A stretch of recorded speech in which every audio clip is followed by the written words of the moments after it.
सर्वच राजकीय पक्षांच्या निवडणुका ज्या आहेत ते पार पडत असतात. त्याच अनुषंगानं वंचित बहुजन आघाडीची महाराष्ट्रातली कार्यकारिणी जी आहे ती आज जाहीर होणार आहे आणि त्यासाठी मतदान जे आहे ते पार पडलेलं आहे. मतमोजणीला सुरुवात जी आहे ते मुंबईमधला प्रदेश कार्यालय आहे. या प्रदेश कार्यालयामध्ये वंचित बहुजन आघाडीच्या या संपूर्ण मतमोजणीला सुरुवात झालेली आपल्याला पाहायला मिळते. 30 जुलैला हे मतदान जे आहे ते प्रत्येक जिल्ह्यामध्ये महाराष्ट्रातल्या पार पडलं.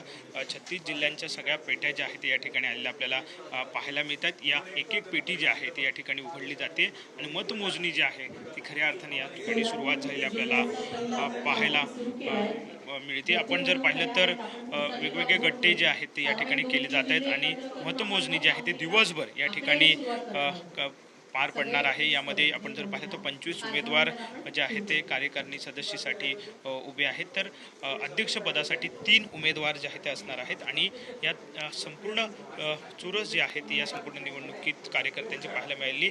जवळजवळ वंचित बहुजन आघाडी पक्षाचे 22,000पेक्षा अधिक सक्रिय कार्यकर्ते आहेत. त्यामधले 8,000 जे सक्रिय कार्यकर्ते आहेत यांनी मतदान जे आहे ते केलेलं आहे आणि त्या मतदानाचं मतपेटीमध्ये बंद झालेलं हे मतदान जे आहे ते आता या ठिकाणी उघडलं जात आहे.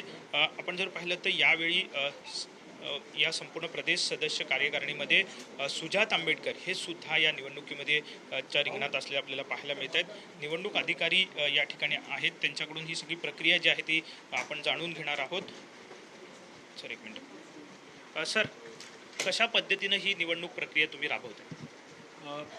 संपूर्ण महाराष्ट्रामध्ये 36 जिल्ह्यामध्ये 30 तारखेला हे मतदान सकाळी 8 वाजता सुरू झालं. गडचिरोली, नंदुरबार या सगळ्याच जिल्ह्यामध्ये 8 वाजता मतदान सुरू झालं. या निवडणुकीकरता अध्यक्षपदासाठी 3 उमेदवार आणि सदस्यासाठी 25 उमेदवार होते. ती मतदान प्रक्रिया पार पडल्यानंतर 1 तारखेच्या आत या सगळ्या निवडणूक अधिकाऱ्यांनी मतपेट्या पक्ष कार्यालयामध्ये जमा केल्यात आणि एकूण मतदान किती झालं हे सुद्धा त्याच्यामध्ये नमूद केलं. आज सकाळी 10 वाजल्यापासून मतमोजणीला आम्ही सुरुवात केली आहे. प्रत्येक जिल्ह्याची मतपेटी उघडून त्या जिल्ह्यातलं झालेलं मतदान हे पडताळणी करून अध्यक्षपदाच्या आणि सभासदाच्या ज्या मतपत्रिका आहेत त्या वेगवेगळ्या केल्यानंतर मतमोजणीला सुरुवात होईल.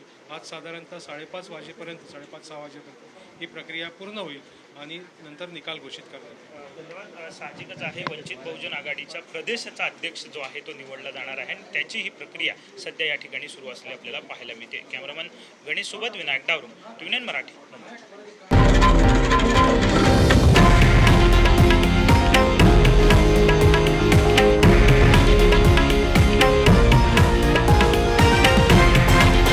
हे आहे देशातील नंबर 1 न्यूज नेटवर्क आणि आपण पाहत आहात TV9 मराठी, एकमेव.